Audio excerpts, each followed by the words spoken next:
ഭയങ്കര റാൻഡായിട്ട് ഞാൻ കണ്ടൊരു സിനിമയാണ്. ഒരു ഇൻസ്റ്റഗ്രാം പോസ്റ്റ് വഴിയാണ് ഈ സിനിമ ഞാൻ കാണുന്നത്. അതിൽ ഈ സിനിമേനെ പറ്റി ഭയങ്കര നന്നായിട്ട് ഇങ്ങനെ എഴുതിയിട്ടുണ്ടായിരുന്നു. ഈ സിനിമ നല്ലതാണ്, കൊള്ളാം എന്നൊക്കെ പറഞ്ഞിട്ട്. അപ്പോൾ ഞാൻ കൊള്ളാമല്ലോ എന്ന് പറഞ്ഞിട്ട് ഞാൻ ഈ സിനിമ കാണാനിരിക്കുകയായിരുന്നു. ഈ സിനിമ തുടങ്ങി ഈ സിനിമയുടെ ഒരു ഫസ്റ്റ് ഫ്രെയിം ഇതിൽ ഇവർ വെക്കുന്നുണ്ട്. എല്ലാ ക്ലീശകളും പൊളിച്ചടക്കിക്കൊണ്ടുള്ളൊരു സീൻ, ഫ്രെയിമല്ല ഒരു സീൻ. അത് എനിക്ക് ഭയങ്കരമായിട്ട് ഇഷ്ടപ്പെട്ടു. ആ പോയിൻ്റ് തൊട്ട് ഈ സിനിമ പിന്നെ മുന്നോട്ട് കാണാൻ എനിക്ക് ഭയങ്കര ഇൻട്രസ്റ്റഡായി. ഈ സിനിമ കണ്ടു കഴിഞ്ഞപ്പോൾ ഞാൻ ആദ്യം ചെയ്തത് ഈ സിനിമ ഡയറക്റ്റ് ചെയ്തത് ആരാണെന്നാണ് ഞാൻ നോക്കിയത്. ഓഫ് കോഴ്സ് അതൊരു വുമണാണ് ഡയറക്റ്റ് ചെയ്തിട്ടുള്ളത്.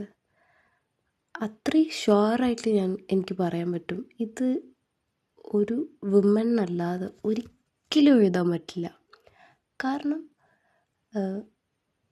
ഈ സിനിമയിൽ പല പോയിന്റിലും എനിക്ക് കണക്റ്റ് ആവുന്ന ഒത്തിരി കാര്യങ്ങളുണ്ടായിരുന്നു. പല പോയിന്റിലും ഈ കഥാപാത്രത്തിന് തന്നെ എക്സ്പ്രഷൻസ് തന്നെയാണ് നമുക്കും വരാം, അല്ലെങ്കിൽ അവർക്ക് വരുന്നതിനെക്കാട്ട് തൊട്ട് മുന്നേ നമുക്ക് തന്നെ മനസ്സിൽ വരും. അത്രയും റിലേറ്റബിളായിട്ടാണ് ഈ സിനിമ നറേറ്റ് ചെയ്തു പോകുന്നത്. ഈ സിനിമേനെ പറ്റി പറയുമ്പോൾ ഇതിൻ്റെ നായിക, അതായത് കഥാപാത്രം രമ്യ എന്ന് പറഞ്ഞിട്ടുള്ള ഒരു കഥാപാത്രത്തെ പ്ലേ ചെയ്യുന്നത് പുള്ളിക്കാരത്തിയിലൂടെയാണ് ഈ സിനിമ പോകുന്നത്. ഇതൊരു കമ്മിങ് ഓഫ് ഏജ് ഡ്രാമയാണ്. അവരെ പറ്റി പറയാതെ ഈ സിനിമയിൽ പിന്നെ വേറെ ഒന്നും പറയാനില്ല. കാരണം അത്രയും അടിപൊളിയായിട്ടുള്ളൊരു ആക്ട്രസ്. ആദ്യം ഞാൻ പോയി നോക്കിയത് ഡയറക്ടർ പേരാണെങ്കിൽ, രണ്ടാമത് ഞാൻ നോക്കിയത് ഈ നായിക ആരാണെന്നുള്ളതാണ്. ഇവരെ വേറെ ഒരു സിനിമയും ഞാൻ കണ്ടിട്ടില്ല. വേറെ ഒന്നും എനിക്ക് പേര് പോലും അറിയുന്നുണ്ടായിരുന്നില്ല. പിന്നീടാണ് ഞാൻ ഗൂഗിൾ ചെയ്തൊക്കെ നോക്കിയത്. അഞ്ജലി എന്നാണ് അവരുടെ പേര്.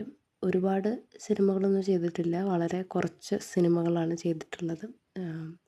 ഇനി എനിക്കതൊക്കെ കാണണം എന്നുണ്ട്. കാരണം അത്രയും ഗംഭീര ആർട്ടിസ്റ്റ്. ഇതിൽ എല്ലാത്തിലും പുള്ളിക്കാരത്തി ഇല്ലാത്തൊരു സീന് ഈ സിനിമയിലുണ്ടോയെന്ന് എനിക്കറിയില്ല. ഒന്നും കൂടി കണ്ടു നോക്കേണ്ടി വരും. അത്രയും ഫെയിം പുള്ളിക്കാരത്തിയാണ് ഈ സിനിമയിൽ. അത്രയും ഗംഭീര ആർട്ടിസ്റ്റ്. പല പോയിൻറ്റും പല ഗ്രാഫുണ്ട് ഈ സിനിമയിൽ. ഈ ഒരു ക്യാരക്ടറുടെ ഗ്രാഫിന് ഭയങ്കര രസമാണ്. ഒരു ഡിപ്പുണ്ട്, പിന്നെ ഒരു ഡൗൺ ഉണ്ട്, ഒരു ഡിപ്പുണ്ട്. അതൊക്കെ എസ്പെഷ്യലി ഈ ഡിപ്പുകൾ കാണിക്കുന്ന കുറച്ച് സീക്വൻസസ് ഉണ്ട്. അത് ഭയങ്കര രസമായിട്ടുണ്ടായിരുന്നു. ഈ സിനിമയിൽ വേറൊരു സാധനം സംസാരിക്കുന്നുണ്ട്.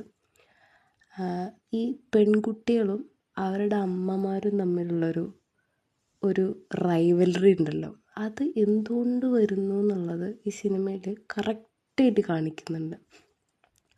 ഞാൻ മനസ്സിലാക്കിയെടുത്തോളം ഈ പെൺകുട്ടികളും അവരുടെ അമ്മമാരും തമ്മിലുള്ള റൈവലറി വരാനുള്ള മെയിൻ കാരണം അവർക്ക് രണ്ടുപേർക്കും രണ്ട് പേഴ്സ്പെക്റ്റീവാണ്. അത് മെയിൻ റീസൺ തന്നെയാണ്. പക്ഷേ ഏതൊക്കെയോ ഒരു പോയിന്റിൽ അമ്മയ്ക്ക് അറിയാം മോള് ചെയ്യുന്നതിൻ്റെ ഒരു ശരി അറിയാം. പക്ഷെ ഈ ഒരുപാട് പേടികളും ഈ സൊസൈറ്റി കൊടുത്തിട്ടുള്ള ഒരുപാട് കൺസ്ട്രക്ട്സൊക്കെ കാരണം അമ്മയ്ക്ക് വീണ്ടും തോന്നുകയാണ് ഇത് തെറ്റാണെന്ന്. ആ ഒരു കോൺഫ്ലിക്റ്റ് കാരണമാണ് ശരിക്കും ഈ അമ്മയ്ക്ക് ശരിക്കും മകളായിട്ട് ഒരു ട്രൂ കണക്ഷൻ വെക്കാൻ പറ്റാത്തത്. ഈ സിനിമയുടെ എൻഡിലും അവിടെ ഒരു ക്ലിയർ കോൺവെർസേഷനോ അല്ലെങ്കിൽ ഒരു ക്ലോഷറൊന്നും കൊടുക്കുന്നില്ല ശരിക്കും. ആ ഒരു കാര്യം ഇപ്പോഴും അങ്ങനെ തന്നെയാണ്. അവിടെ അതിനൊരു മാറ്റം സംഭവിക്കുമെന്ന് ചോദിച്ചു കഴിഞ്ഞാൽ ഇപ്പോഴും അതൊരു സംശയമായിട്ട് നിൽക്കുക തന്നെയാണ്. ആ ഒരു കോൺസെപ്റ്റ് അല്ലെങ്കിൽ സിനിമയിൽ ആ ഒരു ആസ്പെക്റ്റും ഭയങ്കര രസമായിട്ടാണ് അവതരിപ്പിച്ചിട്ടുള്ളത്. എനിക്ക് തോന്നുന്നു ഇത് ഭയങ്കര ലെങ്തി ഉള്ളൊരു സിനിമയൊന്നുമല്ല, വളരെ 2 മണിക്കൂർ എങ്ങാണ്ടുള്ള സിനിമയാണ്. ആ സിനിമയിൽ ഇത്രയും കാര്യങ്ങൾ സംസാരിച്ച് പോകുന്നുണ്ട്.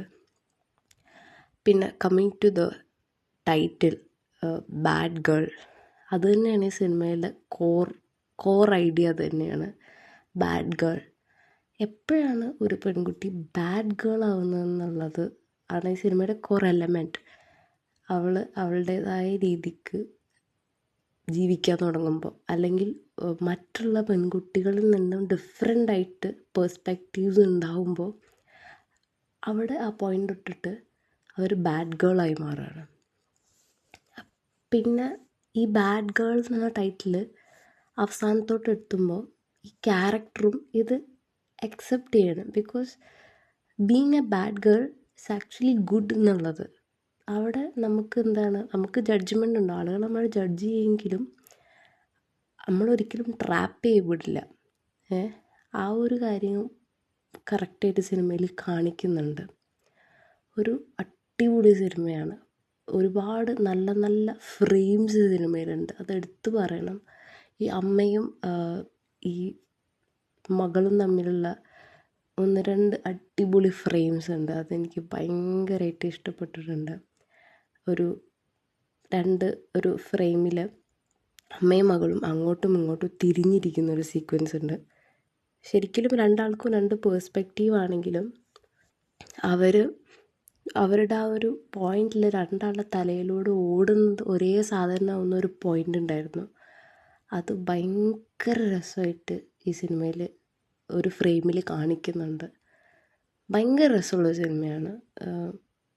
ആര് കണ്ടില്ലെങ്കിലും ഗേൾസ് ഡെഫിനറ്റായിട്ട് ഈ സിനിമ കാണുമെന്ന് ഞാൻ പറയും. ഇത് നമ്മളെ കഥ തന്നെ, അല്ലെങ്കിൽ നിങ്ങൾക്ക് റിലേറ്റ് ചെയ്യാൻ പറ്റുന്ന സിനിമകളായതുകൊണ്ടാണ്. നമുക്ക് റിലേറ്റ് ചെയ്യാൻ പറ്റിയ സിനിമകളുണ്ടാവും എന്ന് പറയുന്നത് ഭയങ്കര രസമുള്ള കാര്യമാണ്. എന്നെ സംബന്ധിച്ചിടത്തോളം എനിക്ക് ആ സിനിമ കൂടുതൽ ഇഷ്ടമാവുക ഏതെങ്കിലും ഒരു പോയിന്റിൽ അല്ലെങ്കിൽ ഒരു പെർട്ടിക്കുലർ പോർഷനിൽ നമുക്ക് ഭയങ്കരമായിട്ട് റിലേറ്റ് ചെയ്യാൻ പറ്റും, അല്ലെങ്കിൽ നമ്മളെ തന്നെ അവിടെ കാണാൻ പറ്റുന്നതാണ് എനിക്ക് ഭയങ്കര ഇമ്പോർട്ടൻ്റ് ആയിട്ടുള്ള കാര്യമാണത്. സോ ഈ സിനിമയിൽ ഒരിടത്തല്ല പലയിടത്തും ഭയങ്കരമായിട്ട് കണക്റ്റായൊരു സിനിമയാണ് ബാഡ് ഗേൾ.